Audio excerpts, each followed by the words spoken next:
Tawny, we have 30 seconds. Over to you. I would just say start with micro-credentials. Everyone can do it internally. You can grow and scale and eventually design learning journeys. And you can get feedback from the staff. Usually you can just ask them or host listening clinics where they bring the agenda and say, where is the gap going? So if you know someone's going to be phased out because of AI, try sitting with them and asking them what their goals are, what they hope. Maybe there's another space in the company. There are other ways that you can operate around this.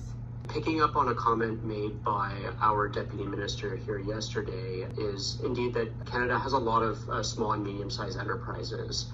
And with that in mind, I was interested in the panel's view on sort of how to really work closely and help support, in particular, perhaps smaller enterprises, to really be able to bring forward inclusive hiring practices and such.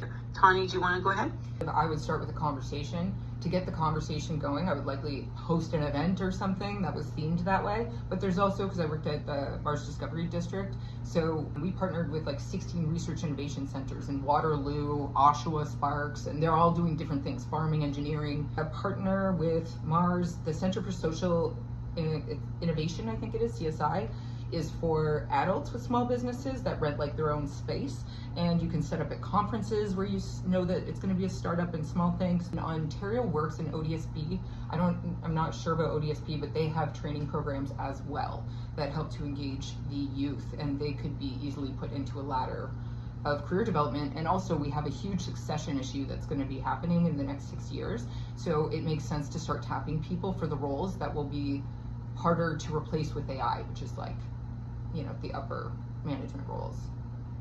Yeah, thank you, Tawny. And I heard you say, Tawny, is also what are the priorities of the governments that are sitting around the table? I know in Canada we've talked about housing and we've talked about defense. So, but who's going to build the houses? We have a labor shortage. Who's going to build the houses? So we have an opportunity now when we're looking at those policies and we're looking at that structure to be able to make sure that we're looking at employment in an accessible way.